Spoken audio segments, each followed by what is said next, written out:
Once upon a time, a long, long time ago, but at the place you are sitting this very evening, some frightening things occurred. It's good that we gather together at this special time of the year, each year, to recall and reflect on those terrible happenings of long ago. It is good for two reasons. Reason number one, we owe it to those who endured these frightening days. For they are not strangers to us, they are our colleagues. Their alma mater is our alma mater too. We owe it to ourselves, secondly, to never forget the things that happened at our alma mater. And that can happen again too, to us. We walk on their campus, we live in their halls, we study in their library, we hope and dream and fear in their rooms, we sleep in their beds. We may come to realize, perhaps, if we reflect, that the unimaginable, the unthinkable, the unbearable have all happened here in our past. And today is the one day of the year we have the opportunity to reflect on it. It all began, my furry friends, with the Longwood bell. Until all of you got computers and things like that, bells ran institutions like seminaries and colleges and universities. Our bell was made way up in Michigan, long, long time ago in the 1850s. It weighs 1,017 pounds. It doesn't get out much anymore. Those of you who go to the library, you know which building the library is, right? Yeah, okay, good. Just double checking, you know what I mean? Those of you who go to the library, note that our bell hangs as an archaeological artifact now in its special cradle in the library. Doesn't get out very often. It gets out for a commencement. On this occasion you're looking at here, it was for the inauguration of one of our presidents. Here I am, Quasimodo, the bell ringer, pulling the sacred rope on the sacred bell for the inauguration of a president way back in 1986. Our bell is really something. It used to hang, before it got sent to the library forever, it used to hang in a cupola up on top of East Ruffner. You see it up there? Yeah, that's where it hung. And that bell would ring. It rang for chapel in the morning, it rang for breakfast, it rang for lunch, it rang for mandatory study hours, and it rang for bed at 8:30 p.m. You know, the Farmville Female Seminary, founded March the 5th, 1839, was a very strict place. And there were rules that you just wouldn't believe. And all of these rules were signaled by the ringing of that bell. Now, most regrettably, in more modern day times, your mommies, or maybe your grandmommies, used to do some terribly dangerous things. As you see here, they climbed out onto the roof of East Ruffner, and they would put pillowcases around the clapper of the bell, so that the next morning when the sexton tried to ring the bell, it wouldn't ring and everyone would sleep in. Or alternatively, they would string a wire to the clapper of the bell, take it into room 333 East Ruffner, and then in the middle of the night, they'd start pulling on that wire and ring the bell. In 1888, when a bell rang in the middle of the night, it was a fire bell, and it set the town people into spasms of unhappiness when they would do that. Here's one of the workmen doing some renovation to East Ruffner a number of years ago, and Alan is pointing to the hole in the wall, right there, where the rope, the official rope, came down through the wall, and there was an official sexton year after year after year. Here's the official sexton in 1938, and it was his job to ring the bell. The rope to ring the bell legally was kept in a box, and that box was locked. You can see the hasp on that box right there. Well, a terrible thing happened to our bell long before it ever got rung illegally by your mommies and your grandmommies back in the 30s and 40s. And it had to do with getting the bell here from Michigan. The bell came in on a train. It came into the train depot here in Farmville, and it was loaded onto a baggage wagon. That's a baggage wagon right there. The red and green colors are the colors of the Norfolk and Western Railroad. That baggage wagon is still down there against the wall of the depot, the Farmville train depot. Now it's chained to the wall. A couple of years ago, some hamsters came in. Oh, sorry. We're not supposed to call them hamsters. So our scholarly colleagues out the road at Hampton Sydney College, don't call them hamsters, it makes them madder than a wet hen. Some hamsters came in and stole our wagon and rolled it the whole way out to their little place out there in the woods. Ever since then, the town of Farmville has chained the wagon to the depot wall. Now, when our bell arrived at the train depot, this was the faculty of the Farmville Female Seminary. They look like they're not into rolling bells around on a wagon. I mean, I don't mean, to be a sexist pig or anything, but I don't think she rolls too many bells around on a wagon, you know what I mean? So, the administration, as administrations so frequently do, languished for months, and the bell stayed down there at the terminal. The young ladies of the school decided they would take it on themselves to go down, put the bell, 1,017 pounds, on the wagon, and roll it up High Street to the campus. These are some of those young ladies. Now, this is the way High Street looked at that time. There was no rotunda. Instead, it was kind of like a Gothic horror roof on top of rotunda, which wasn't a rotunda yet. There was a white picket fence that separated High Street from the schoolyard. Do you see the white picket fence?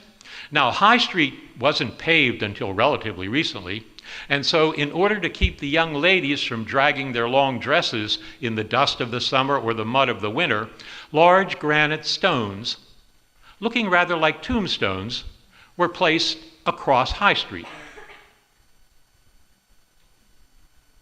It was necessary to go across High Street every morning and every evening. You had a choice. You could go to the Episcopal Church for chapel, or you could go to the Methodist Church. Those were your choices. You had to take one or the other.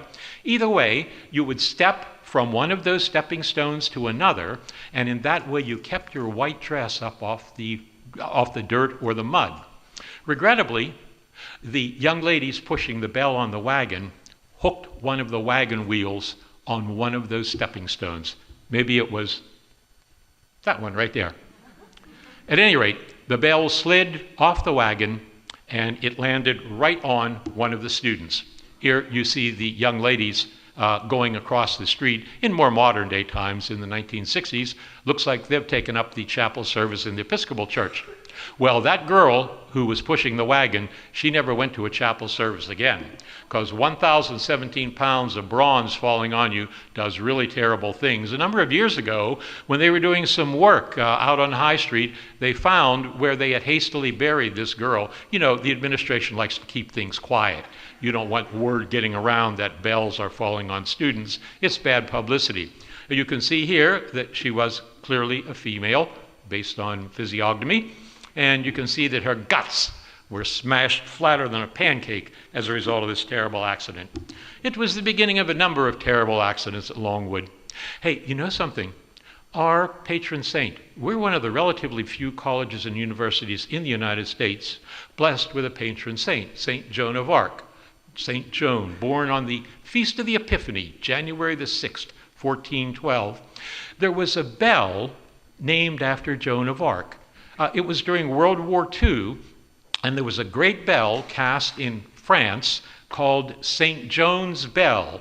It weighed 40 tons. That's 80 times what the Longwood bell weighed, and it was hung up on the rafters in a great cathedral in France. Regrettably, during an air raid in World War II, the bell came crashing to the ground, killing a number of people who were inside the cathedral. When I walk by Joni on the Stony, like I do every morning, you know about touching our hands, right? I'm not supposed to tell you this. The Longwood Center for Visual Art has hissy fits when anyone talks about it, because they claim that if enough people touch her knuckles and the back of her hand, that it'll be impossible to keep it clean. That may well be the case, but every morning when I come into the rotunda, I touch the back of her hands, and it's kept me alive here for 39 years, and they haven't been able to catch me doing it yet. I think they're going to put a camera up some year, but it hasn't happened yet. But at any rate, the way Joni is sitting in the rotunda, I want you to look at her tomorrow when you touch her hand. She is looking directly at the point on High Street where the Episcopal Church door is, and that's right where that stepping stone was. Joan of Arc was really something. I don't think she ever had the opportunity to celebrate a Halloween, but some very scary things happened to her. You know, she was like many of us now. She was a girl, but she was like girls are now, and she's like boys are now too in many ways. She grew up in a rural area, and as a youngster, she didn't know exactly what life held for her. She was a little bit afraid that she wouldn't measure up to the standards that other people had. And I'll tell you, the world into which she was born was even scarier than the world that we're living in right now. France in 1412, when Joan was born, was in the middle of 100 years' war, and the great enemies, the English, they had invaded France and they had captured almost all the big towns, laying siege. Here you can see the siege tents around Paris, and into this terrible life, Joan of Arc was born. A miracle happened, just like a miracle probably is going to happen to you someday. I have faith that it will. Joan suddenly was inspired, and in a few short years, she did what no female had ever done before. She mastered the rubric of the church. She couldn't be ordained a priest, but she could become a general. She commanded 10,000 French cavalry men, all men, and she led them with her own armor, her own skill, and her own strength to untold victories over the invading English. The sword which she used was a miracle too. She told her lieutenant, go to the small chapel at Feuerbach. This is the chapel at Feuerbach. I've been there. And behind the main altar, in the ground, you will find a special sword buried in a velvet case. It is mine. Bring it to me. It was brought to her, and in a series of fights, she was able to nearly completely drive the English out of France. But as so often happens when you succeed, people were jealous. And along this road, and by this stream in France, her enemies turned her over by giving news of the enemy English where Joan would be, and she was captured by the English. She was taken in a cart. This really sounds like Halloween. Ridden to where she would be burned at the stake. Yes, that was going to be the Halloween trick or treat for Joan. In those days, 1300s, 1400s, when you were going to be burned at the stake, if your relatives or friends gave enough money to the executioner, he would go to a barnyard like this one right here.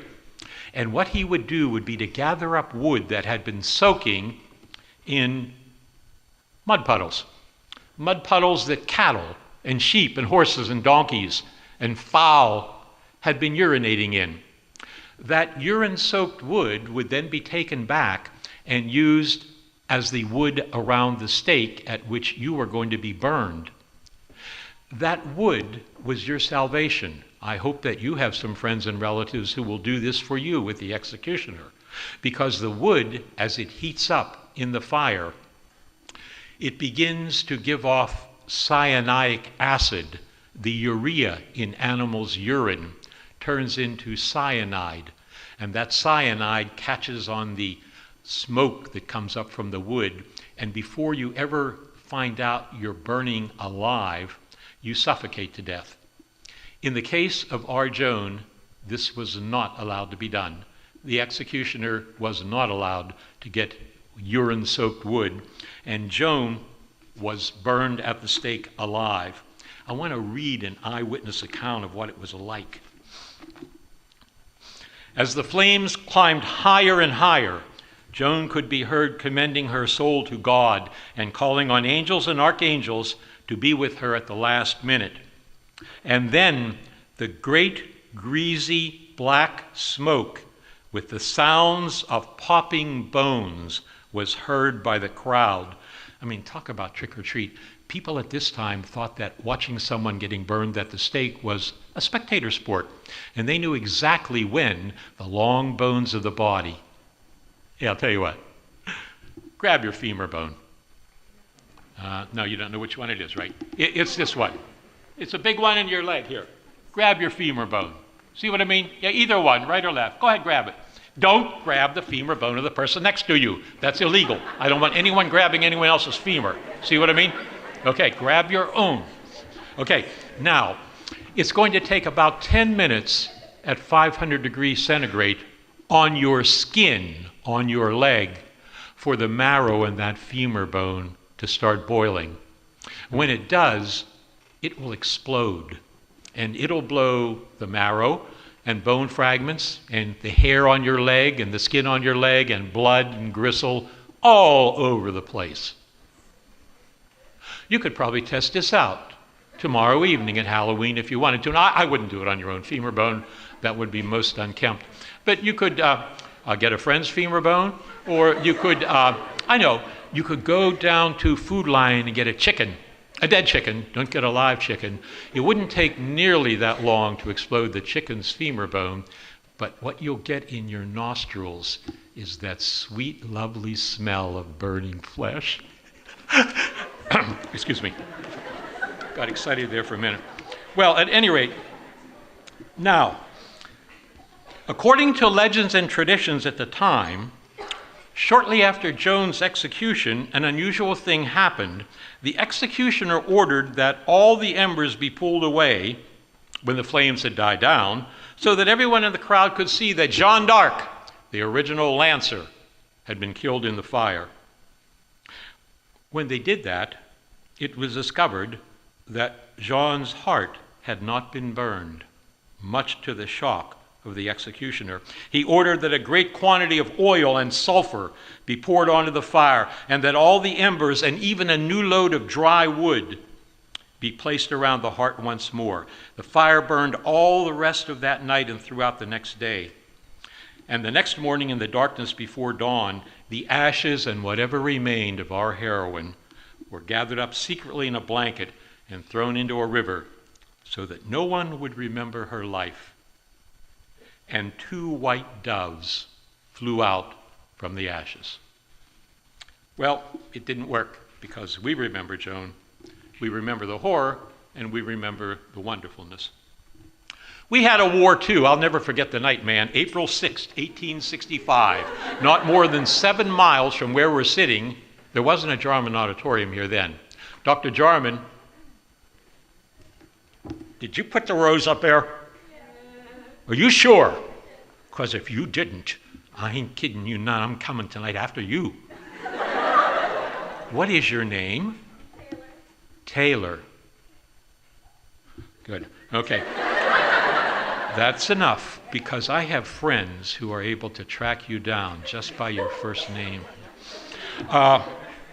Well, at any rate, on April 6, 1865, Jarman Auditorium wasn't here. Neither was Dr. Jarman, but there was a big battle going on. You could hear it. It was 7 miles away at Sailor's Creek. And that night, it was just as bad here as it would have been at Joan of Arc's execution. You're up in the attic of the rotunda right now. There was some repair work going on up there. I want you to note that the bottom 15 or 20 courses of brick are darker than that above. See here? That was originally the balcony on top of the rotunda before it was put up any higher. And the new bricks, these are more recent ones. Well, the night of April 7th, 1865, the 80 young ladies, there were 80 students, all females, of course. We didn't become co-ed until 1976. The 80 young ladies were standing on the roof of the rotunda. It had that Gothic roof on it. They were leaning against that balcony, and they were looking down on High Street, because down on High Street was the entire Confederate Army, or what remained of it, after their great defeat in the last fight at Sailor's Creek, commanded by General Joseph Eggleston. He was born at Longwood House, the house where the president of Longwood University now, that's where Joseph Eggleston Johnston was born. Another guy riding up High Street, right out in front of this building up there, 50 feet away from where you're sitting right now, was Major General George Armstrong Custer. He was a Yankee. He was chasing Eggleston. I always thought Eggleston Johnson must have been really sad being within a mile of his home up there at Longwood House and not being able to stop. Custer was a Yankee cavalry officer, and he was after the Confederates. Custer got his, the Sioux Indians got Custer 1876 out there at Custer's last stand. You know how they could tell he was there? They could smell him. He was very vain. He graduated last in his class at West Point, and he had curly blonde hair, which he wore perfume on all the time. Also, there were other generals like Philip Sheridan. Well, they were all going right by the rotunda, and there was a fight in front of the rotunda. And these are mini balls and grape shot that hit against the wall of the rotunda that night. We found these doing archaeology in front of the rotunda a number of years ago. The one at the top is flat. That mini ball, that's the Civil War name for a bullet, you know. It's not round like a ball. It's a bullet like that. That mini ball had hit the bricks of the rotunda. And sticking in the bottom of it, there's a little bit of red brick. It's just absolutely remarkable. It's a piece of scary behavior, Halloween behavior, you know, stuck forever in the bottom of that mini ball. Do you know where it is now? When you graduate, you'll walk across the stage and you'll get your diploma, and there'll be this big stick standing there on a pedestal, and it's the mace, the university mace. A guy named Jordan carries it. In the top of that mace, there's a box, and there are 10 archaeological artifacts from the past. The girl who got crushed by the bell, and that bullet right there is one of the 10 archaeological artifacts in our mace to remind us of things of the past. Well, this is what everyone in Farmville was afraid of. They weren't so afraid of a bullet hitting them. See, this is the ruins of Richmond, Virginia. Look at that. The Yankees had burned everything down, and the Yankees had a gun. It was a big mortar. It was on a flat car. It was so heavy it could only be moved on the railroad. It was called the Dictator. They could only shoot it about 5 times a day, the Yankees, because it heated up the barrel so hot that if they tried to fire it again real quickly, it would explode. There was a railroad from Richmond to Farmville. Our bell had come in on it earlier, and everyone in Farmville was afraid the Yankees were going to bring the Dictator and set it down there on the railroad tracks and blow Farmville apart. Well, that didn't happen, but what did happen was just about as bad. This smart-aleck guy, a Yankee, stood on the threshold stone of the rotunda. Have you ever noticed that the threshold stone of the rotunda is scooped out on the right-hand side as you enter the rotunda? Yeah, over here. That's because so many people, you know, stick their right foot up there and grab the door and open it up, and it got all worn down. He stood right on that threshold stone on April the 8th, 1865, and was a real smart aleck, and I've got down what he said. He said, "By order of the Union Army, now you are without a state, you are without an army, and what is more for you girls, you are without a school." What a smart aleck he was. But you know something? I think maybe we got the Yankees back.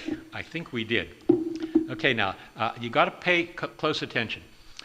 This is the Confederate monument on High Street, right across from the rotunda. It got dedicated on October 11th, 1900. There were 5,000 people standing around in front of the rotunda, in front of the Episcopal Church, the Methodist Church, High Street, down by the Wyandotte, where French is now. French wasn't there. There was just a house. 5,000 people were here for the dedication of Farmville's Confederate monument. It was really a pretty big deal.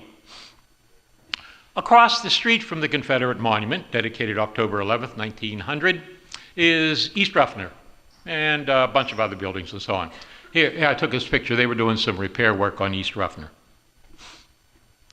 On top of East Ruffner, there's a real fancy balustrade. See it up there? It's still up there. Okay, here's a Confederate trooper. He's heavily mustached. He's got a slouch hat on. He has his bedroll across his chest. He's holding a .58 caliber Enfield rifle that you would fire mini balls out of. And he's staring sternly across High Street as though he's guarding the Farmville College. That was the name of our school, the Farmville College in 1865. It looks like he's guarding it. Now, I want to show you a picture that was taken about 2 a.m. by a student, not by me, by a student. 2 a.m., April 24th, 2001. That was about 5 hours after the great Longwood fire of 2001 began. I didn't take this picture. The picture was taken by Phil Taylor, who kept it in his camera from April 24th, 2001, until he returned to school in the fall of that year. And then he had the film developed at Kreutz Pharmacy down on Main Street, and he looked at his pictures. And this was one of his pictures. Okay, now we're looking at East Ruffner, the night of April 24th, 25th, 2001. East Ruffner is in flames. Here's the fancy balustrade. Do you see that? Does it not look like the Confederate monument? Here's the Confederate trooper. Note the way he's standing, his hat, his rifle, and so on.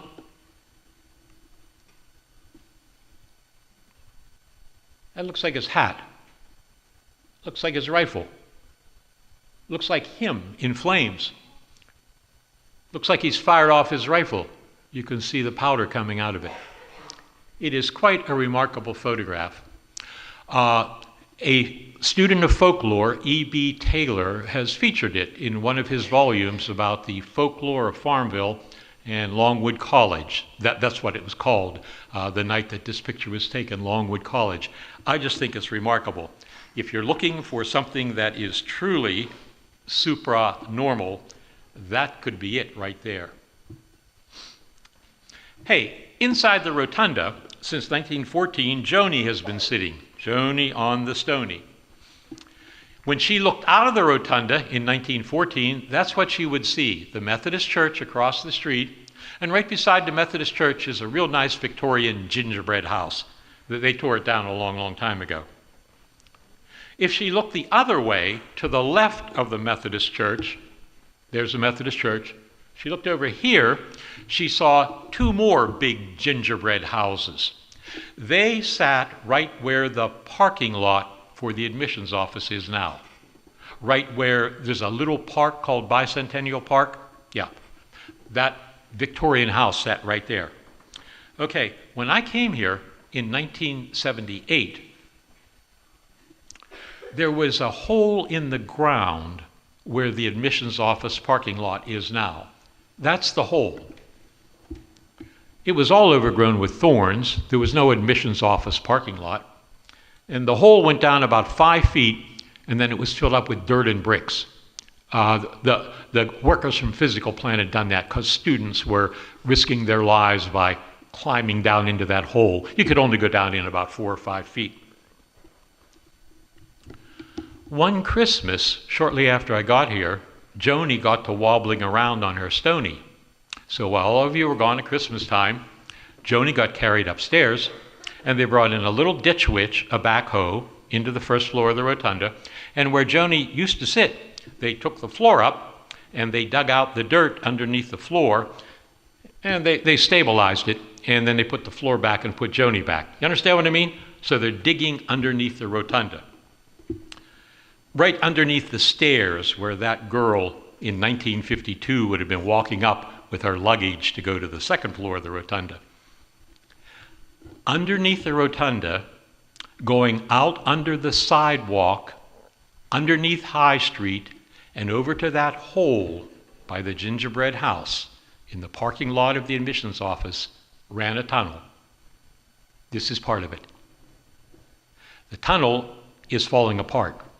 That's why they filled up the hole, because students had found out you could go into that tunnel and you could get underneath High Street and you could get underneath the rotunda.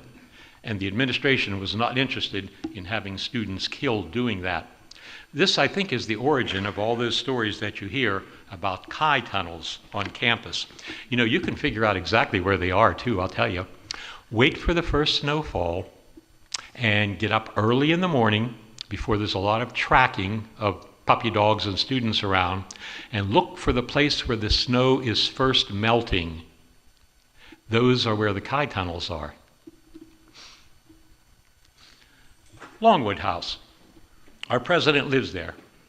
Don't go out there tonight. He's probably dead asleep, and we don't want him to be woken up by vandals like you guys. But if you did go out there tonight, just be real quiet. Go back behind the house, take along a lantern. Where's my lantern? Did you give me my lantern back? Taylor, where's my lantern?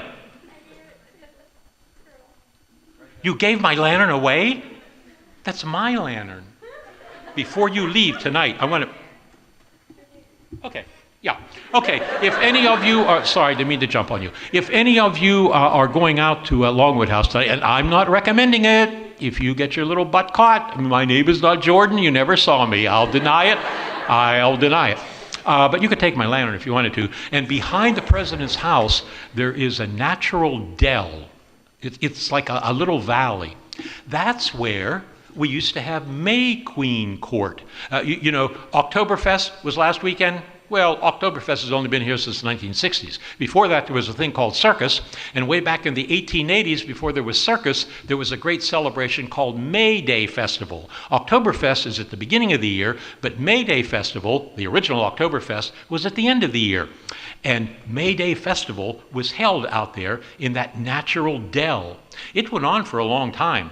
The students wrote and choreographed the May Day dances and everything. People came from all over to see the crowning of the May Queen. It was just like our Oktoberfest stuff, except it was all May Queen stuff. See, they had a big dance and everything. It was quite a deal. Well, right behind the dell is a log cabin. Don't go there. But if you do go there, and be sure to take extra batteries along for the lantern, you're going to see a hillside. That's what the hillside looks like. Now, my racket is archaeology. That's what I do during the daytime hours. I teach archaeology. Do you see the 3 subsided graves here? 1, 2, 3. Those are 3 graves that no one is in, but someone used to be in them. There's an abandoned cemetery right behind the president's house at Longwood University. It's where hole number 8 used to be on the golf course. It's right down by, quote, the log cabin. The green plant growing on it, it covers graves. They brought it over here from England because animals wouldn't root around in it and so on. It's called wolfbane. Anytime you walk in that green plant, you're probably walking in an abandoned cemetery. There are 27 graves that were dug up at some time in the past and the bodies taken away. All except one body that's still there. That's her ledger. And on her ledger is her name, Eliza C. Scott, died March 24th, 1850, aged 53 years. She's out there all alone under that granite stone. 27 other people used to be there with her, but they're someplace else and no one knows where. It's an abandoned rural cemetery, except for Eliza. Now, you probably can't read the epitaph on her tombstone, but I've got it memorized. What saith the happy dead?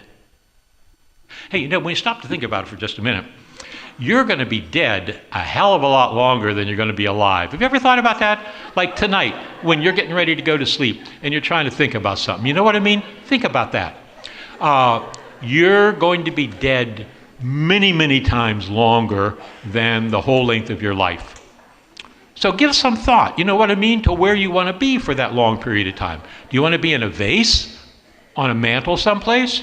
That's one way you can go nowadays. It's pretty cheap to go that way, about $5,000. They heat you up to 4,000 degrees centigrade. You could be in a vase, or you could go the old-fashioned route, you know, in the big box and everything. That's getting pretty expensive. We're talking $12,000 or $13,000 for a nice box nowadays.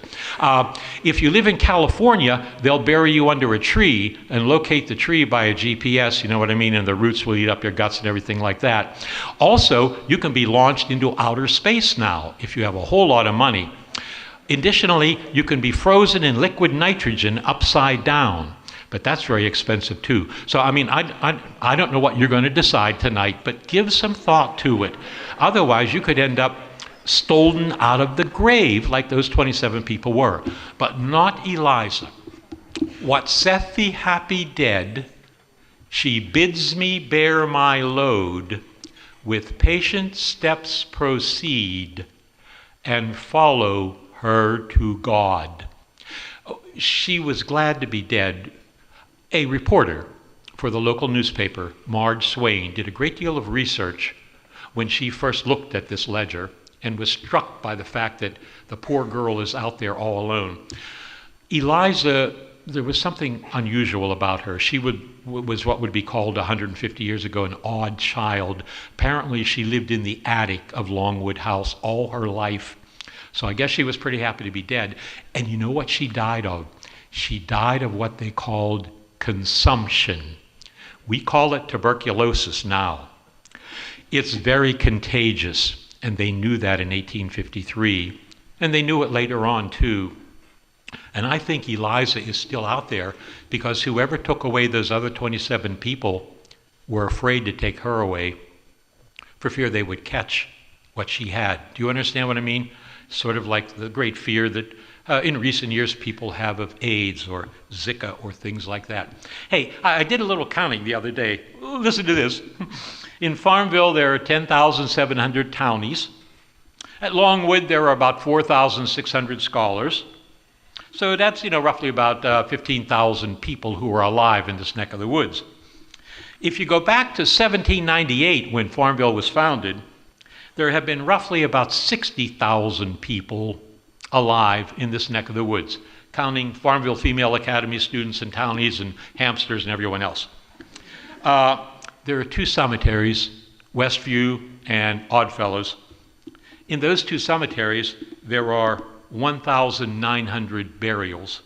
That means there are approximately 58,000 dead people around here who aren't in a cemetery. You understand what I mean? 27 of them used to be out by the president's house. Eliza's still there. That still leaves roughly about 59,800 who are somewhere or the other. It's relatively easy to get lost when you're dead because you can't stand up for yourself. I take students up to the Longwood farm.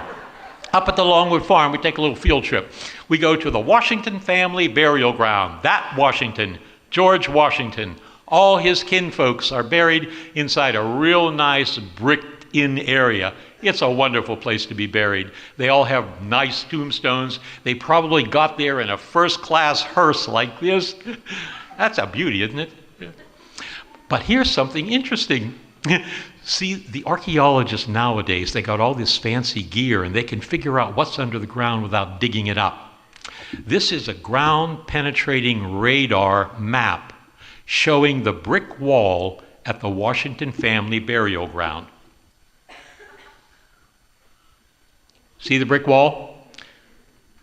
These little skeletons are where graves actually are.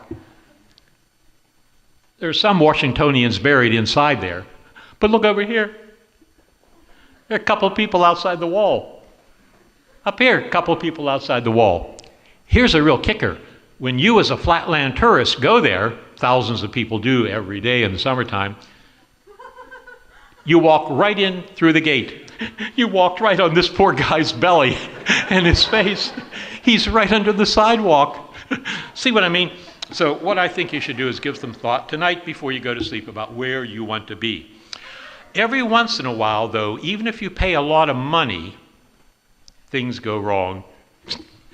You know what I mean. Morticians are busy people too. They got lots of stuff to do. They got parties to go to, football games to watch. Every once in a while, the UPS truck doesn't come. And the formalin, you don't have enough formalin on hand to properly embalm a body. So you do the best you can. The funeral's scheduled for 11 o'clock the next morning. You sure got to be ready for 11 o'clock. So you get them all fixed up with the wax on their skin and everything.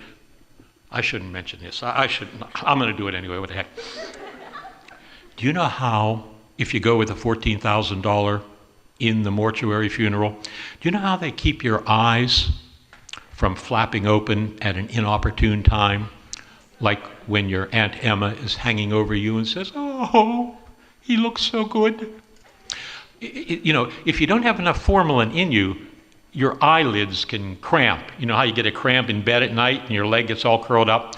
That can happen to your eyelids, and then that glassy stare falls right on Aunt Emma, and it looks like she's transfixed by your dead eyeballs. Morticians don't like that because it cuts into their business, you know what I mean?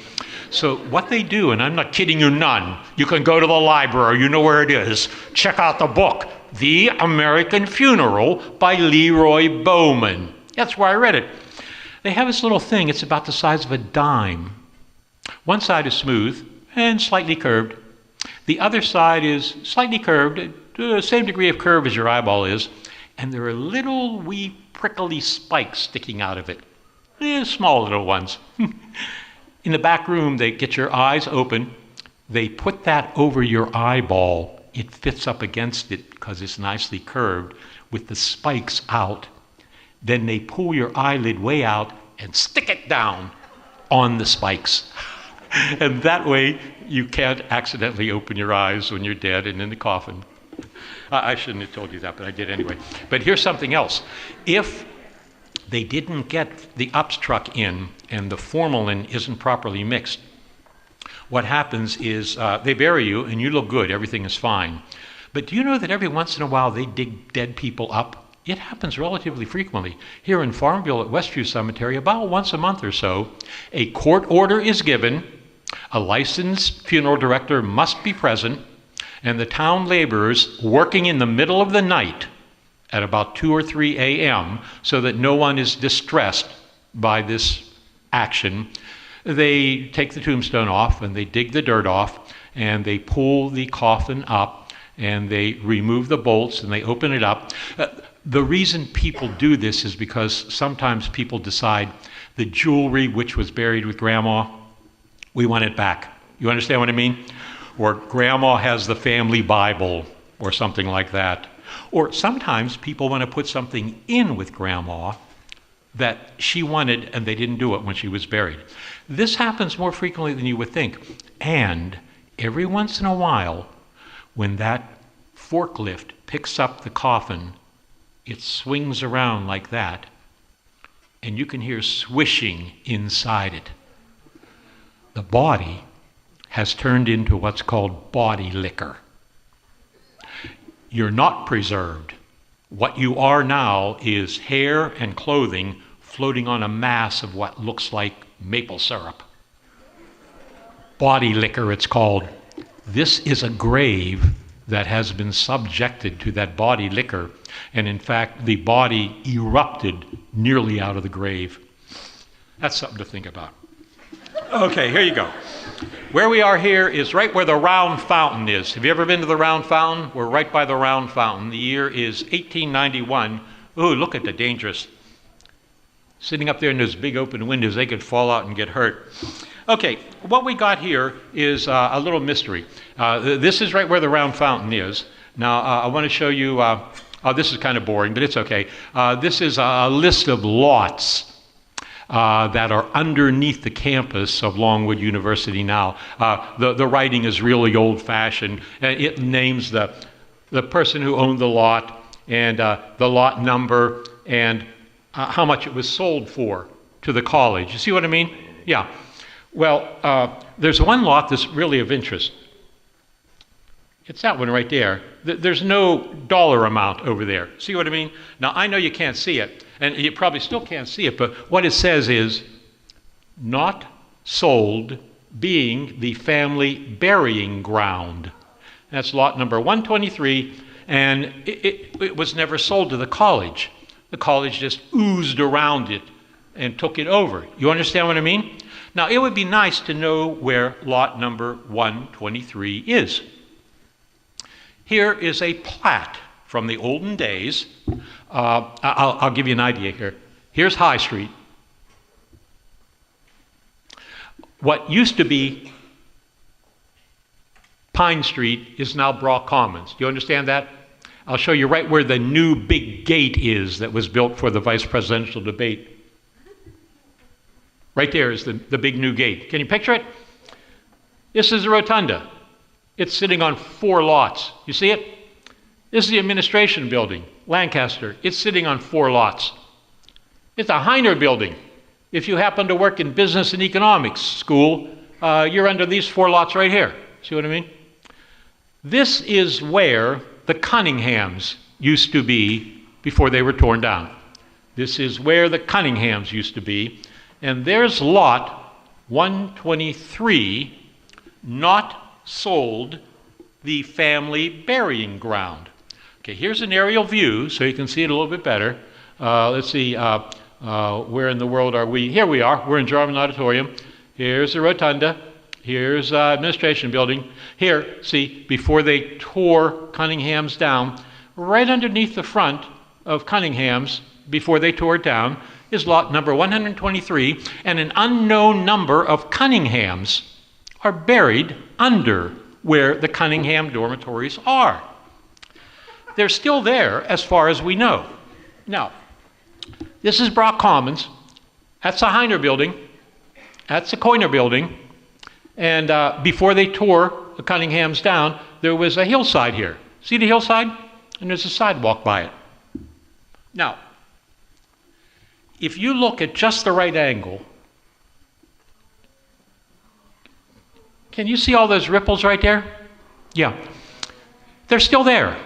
They're underneath the ground. If you go out tonight and you stand where the round fountain is and you look across the construction zone, look at Stubbs over there, you'll be able to see it. It sticks up high.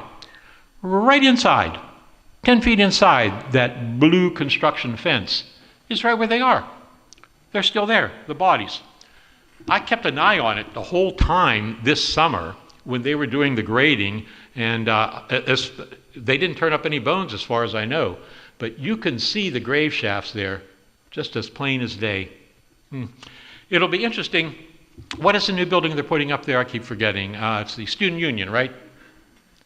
It'd be interesting to see if any really bad things happen in the Student Union building after it gets built, you know. Oh, the rotunda finally got his dome on it there. Oh, the rotunda under snow. How can bad things happen at such a place? I'll tell you how they can happen. In the olden days, there used to be this thing called rat court. See, in the olden days, the young ladies of the college, they had to wear beanies. They wore beanies when they came for orientation, freshman, fall semester, and they had to wear those beanies until roughly about the middle of the fall semester. See what the beanies look like?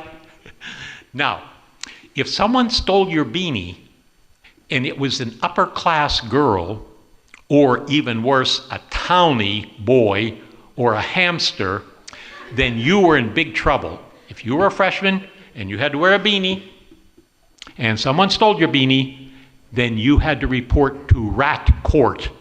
Rat court was held at night. Rat court were senior girls, and there was a head rat, and they scared the daylights out of you. See, nothing scares you people now. You are immune to fright. Nothing frightens you at all. But in the olden days, people could be scared. So, at rat court, they had this thing where if you cried and wept and wailed, they wouldn't do anything to you. But if you were a smart aleck and said you didn't care if you lost your beanie or not, then they would threaten you by telling you had to swallow a rat, or at least you had to kiss a rat. It wasn't really a rat. It was like a little baby mouse. That's all. You just had to kiss a little baby mouse. See what I mean? Well, there were rats around. And one girl, a farm girl, she was not about to be pushed around by rat court. And she said, "Give me the rat." And they gave her a rat. Now, she put the rat in her mouth. Lots of animals can put things in their mouth with claws on and swallow them. Owls do it all the time. But owls know how to do it. This girl went into a panic, and when that rat got into her mouth, the tail was still sticking out. She grabbed the tail and tried to pull it out. The rat extended its claws. She pulled the rat out, okay, and its claws brought out the inside of her cheeks, the roof of her mouth, and her tongue also. It was really a very bad thing. But once again, the administration managed to cover it up, and nothing was ever done about it. Except, do you know, there are clowns around now, right? Clowns around. Do you know we used to have clowns all over campus? They were the old fire hydrants. This is what an old fire hydrant looked like. When I came here in 1978, there were no modern red fire hydrants. They all looked like this. And they were painted up like clowns. Do you see this one? It's got its tongue sticking out because this is the fire hydrant. It was right in front of Jarman. This is the fire hydrant that stood for the girl who ripped her own throat out with the rat. Every fire hydrant had a scary story with it. I remember Hurricane Camille. Hurricane Camille, April 18th and 19th, 1969. April 18th and 19th. August. Be careful, Jimmy. August 18th and 19th, 1969, Hurricane Camille. Curry was being opened that year, 1969. Fraser, not until the next year. Well, you guys all know the story. Hurricane Camille had put so much water in Farmville that Farmville was essentially an island. The basement of Curry, where all the mechanical things were, was flooded. But the administration insisted that Curry was going to have to be opened because the first 5 floors had already been assigned, but not the top 5 floors. So, crush was put on, and repairs were made on a catch-as-catch-can basis. And the elevators weren't working. The decision was 5 floors was way too many for people to have to climb up. So an elevator repair company came in. And one of the elevator men brought his little boy with him to work one day. The little boy's name was Kenny. Kenny was on the 10th floor riding his tricycle. You know what happened. Kenny rode into the open elevator shaft. They say you could hear that poor little tinkling bell on his tricycle the whole way down to the bottom. And when it got to the bottom and they recovered his little crushed body, this is what he was holding. There used to be baby dolls that would be found around campus. Sammy and Sally, red and white, and gangrene. And apparently, Kenny, on the way down the elevator shaft, had met up with Sally and Sammy, red and white. So we still have those kinds of folks around here nowadays. Hey, this is the front of the college. See the building right there? It's not there anymore. It burned down. It burned down in 1949. It was a terrible fire. They never rebuilt it. Instead, right behind the colonnades, they put up a new building called Tab. Well, that night, Joni on the Pony, she used to be outside. Joni on the Pony used to be at the colonnades. She was cemented to the ground. The fire from the East Wing fire in 1949 was so hot, Joni couldn't be moved, although the firemen tried, that she glowed in the heat from the fire. There was a student. I remember her well. Her name was Carrie Ray. She had red hair. She was in the East Wing trying to get out. She couldn't get out. She was tapping on the window, but no one could hear her. And she went up with her red hair in the East Wing fire. They say that she still lives, Carrie Ray, in Joni on the Pony, who's now in the Cole Gallery. Someday, go in the Cole Gallery and touch Joni on the Pony's rear end. Not Joni's, the Pony's. If it's cool to the touch, no problem. Go about your business. If it's warm, you're dead meat. Because Carrie is coming that night to get you and take you wherever she is. That's Edith Stevens. Edith Stevens. The Stevens building is named after her. She was a chemistry professor. Apparatus in the chemistry laboratory caught on fire. This was the summer of 1945. She ran out of the building and attempted to jump into a fountain. This is the fountain right here, and these are basketball players crowded around the fountain. She didn't make it. She was burned up, and I'll tell you something, she died in Centra Southside Community Hospital of the injuries of her fire, July 21st, 1945, and she died on October 30th, 1945. What day is it today? October 30th, 1945. Edith Stevens died. Tonight, go under the colonnades. You'll see down there a little alcove. Do you see it?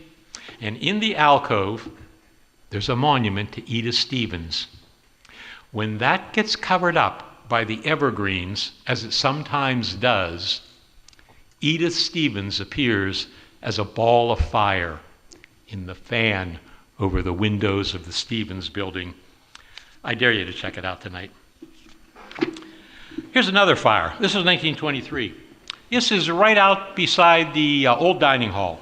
It was called the South Wing Fire. That's what was left of the old dining hall the next morning. That's Lou. Lou got burned up in the fire. Lou is holding the two things that she did before she got burned up in the fire, November 17, 1923. The doorknob on the rotunda. Her official job was to open the door. She stood inside the rotunda, looked out the windows of the rotunda. When anyone was coming up the sidewalk, she positioned herself and opened up the door for the people. Those were the days of genteelness. The other thing she did is suggested by what's in her right hand, which is a letter. She delivered letters to the young ladies of the college. Well, she entered the oral traditions of Longwood as a result of dying in the fire, November 17, 1923. And for years and years afterwards, all the upperclassmen would tell the new freshman girls, watch out for the hand. The hand is Lou's hand. If you try to open a classroom door and it's sticky, or the door to your dormitory and it's sticky, or the door to the rotunda and you can't get it open, it's Aunt Lou. She's holding the door shut, playing a trick on you. One year, a smart aleck girl came and didn't believe in these kinds of stories, and she made fun of the upper class girls. So what they did was they broke into the Stevens building. Edith Stevens, remember, taught chemistry, and they got an embalmed upper arm preparation with lower arm and hand, sort of like this thing right here, except it still had the skin on. It was floating around in formalin in a beaker. The upper class girls got it, took it, broke in to the freshman's room when she was at dinner, put that rubbery, preserved, dead arm preparation under her pillow, and went running out, figuring that she would find that thing under there and have a hissy fit and be scared to death, and that would teach her to make fun of Aunt Lou and the hand. See what I mean? Well, as it worked out, that is exactly what happened. Except she didn't yell and scream, and she didn't even come out of the room until the next morning. And she didn't come out the next morning. And people came and they knocked on the door. And they said, Aubrey, time for breakfast. And Aubrey said, I'm not hungry. I've been eating all night. And they turned on the light.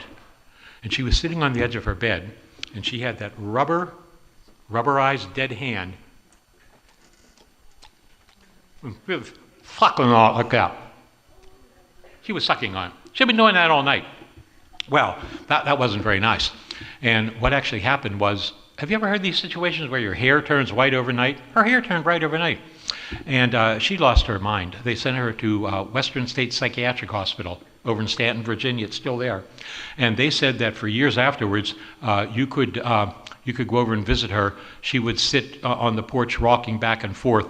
She wasn't very good to visit because her face was largely gone. That formalin, you know, it kills things, and that's why it can preserve your hand. It killed her face, and they say when she tried to talk to you, you could look right down her throat, so she didn't have too many visitors over there. Sometimes when I look at that girl in the old library, second one from the right, it makes me spooky. Do you see her? That one right there. The library in her day was in the lobby of the French building.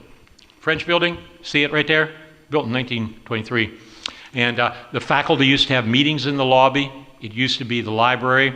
Upstairs in the French building, there were dormitory spaces. Girls would sleep there, and they would have their teddy bears there. And in the lobby, they had big dances. The lobby was like the ballroom for the college, and beauty parlor, and all kinds of things like that. Okay, reports began coming in that in the lobby of the French building, if you were real quiet and alone, you could hear a baby crying. See what I mean? And that led to all sorts of rumors about there being an illegal abortion clinic in the attic of the French building. Those rumors went all over Farmville, and the townspeople were really upset about it, and the college was upset about it. And as far as anyone could tell, there was no truth to this, except there is truth to it. This is the attic of the French building when it was under renovation. It's now no longer a dormitory. Now they got the, what do you call it, propeller heads, the instructional technology people and such like that in there. And this is the attic. This is a carpenter. He took me up there. He said, "Jim, I want you to see something." He said, "Here's the attic floor." He said, "This is a wall.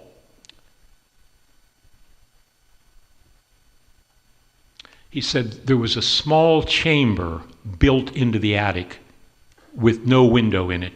Do you understand what I mean? It was a blind chamber, and you can see where it was up against the wall right there. I believe that those rumors were not rumors. I believe that these girls were subject to all kinds of things. Here, we were doing some archaeology one time out in front of the French building. We found the most bizarre things. Bones, human, cut and broken in ways that are very difficult to interpret. This is the guy who used to live where the French building is now. His name is W.W.H. Thaxton. He was the first scientifically trained dentist in the United States. There's a big marker in front of the French building right now tonight. You go down and take a look at it. As a result of the archaeological work we did there, by the way, he's dead and buried. He's down in Westview Cemetery inside a crypt down there. But he was a very mean man. And they say that when he used to live in the house under the French building, he would take walks up in front of the rotunda. There's that picket fence. And he had a little white puppy dog.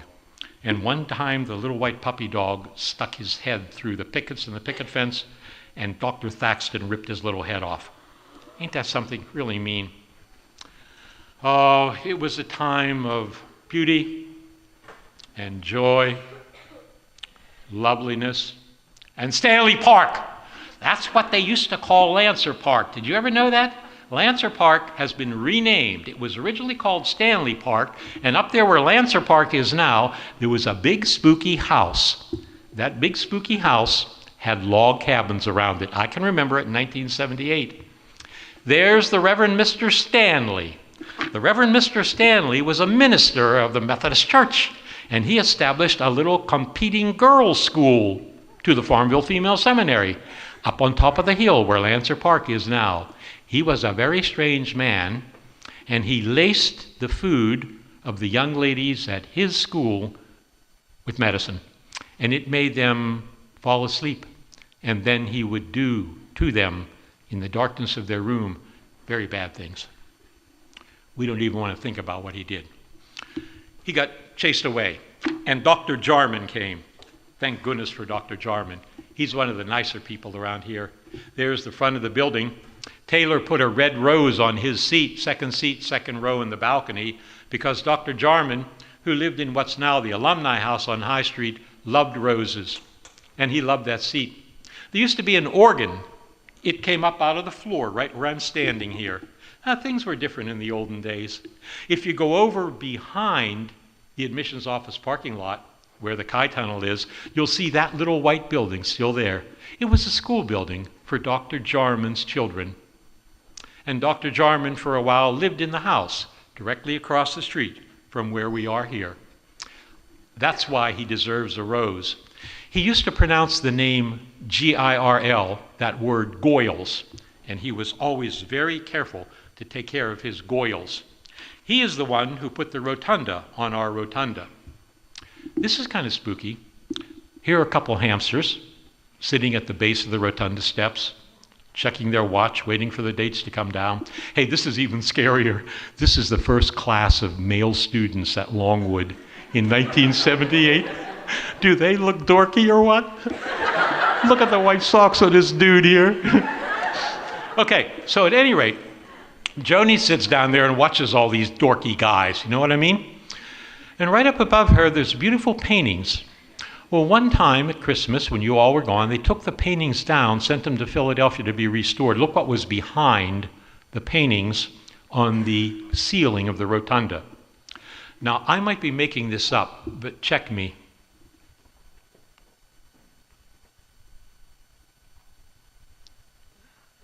Do you see what looks like a woman's face there? I mean, I think it is. She's got big dark circles under her eyes, and she's got hair bows like you'd see, 100 years ago. You've heard about there being 2 Jonies on the ponies around campus.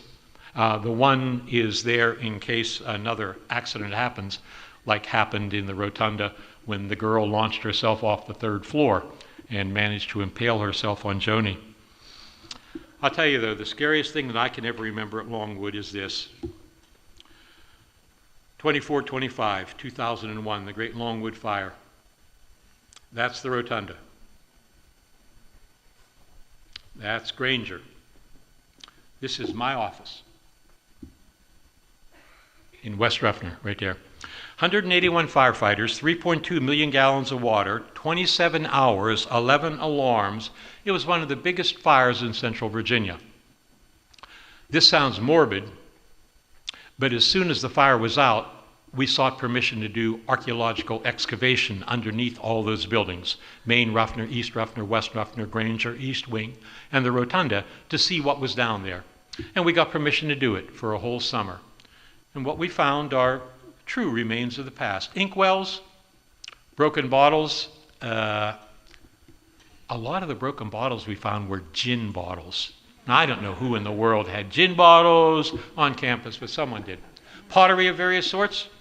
Little things that were in the corner of all the stairs. These are called chalk risers. Next time you go in the rotunda, look in the corner of each stair in the rotunda. You'll see a little device like this nailed into the corner.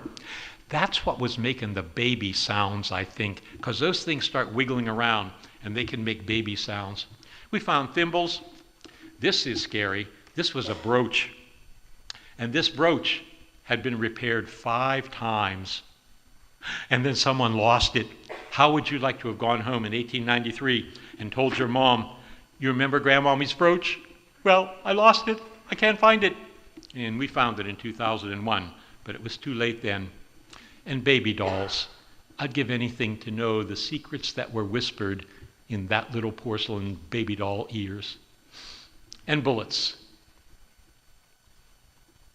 That's the one in the mace. See the brick sticking in it? Were these things real? The basketball players from the olden days? The girls with state teachers that's the cabin where the 27 bodies got stolen. State Teachers College monograms. The olden girls who pushed up High Street the bell that got one of them. And the olden faculty members who are all resting carefully down in Westview Cemetery. We still try to get in touch with them. I believe that they're all still here. I believe that one of you, maybe all of you, is going to walk out of this building in a minute or 2 or 3, and there's going to be a warm breeze blow up against your cheek. Maybe it is just a warm breeze. It's supposed to be pretty warm out there tonight. Maybe it's the breath of someone buried in front of the rotunda, or up underneath Joan of Arc. One of these ancestors, a trace of someone who slept in your bed, who walked up your stairs, who breathed the same air you did, the molecules of her breath trapped in a tree, released 120 years later, and now you breathe her breath into your own body. It's a scientific fact. I don't know which one of these girls you're going to be breathing tonight, but it'll be one of them. Maybe it'll be Joan of Arc. In the end, my friends, we are as temporary and fleeting as the flames of a fire. Have you ever wondered what drew you to this place? It was not a mistake that you have come here. Something brought you here. You just don't know right now. But maybe someday you'll be blessed enough to find out. Have you ever wondered what grotesque marks are behind the paint on the walls in your dormitory room. They put that paint there to cover things up. Blood, fingernails, stuff like that. Have you ever wondered what screams are trapped in the ceiling of your room or in the floorboards, where you can't hear them unless you accidentally get into the floorboards? Have you ever wondered what stands by your bed at night while you're sleeping and watches you? You don't know what stands by your bed. You're asleep. It could be there all night, just watching you and hoping maybe to get your breath. You must share it with them. It was their home first. They are still here. You know they are out there. They know what you do in the dark in your room. They want to get you alone. They know where you live. I told them where you live, and they promised me they wouldn't hurt you very much.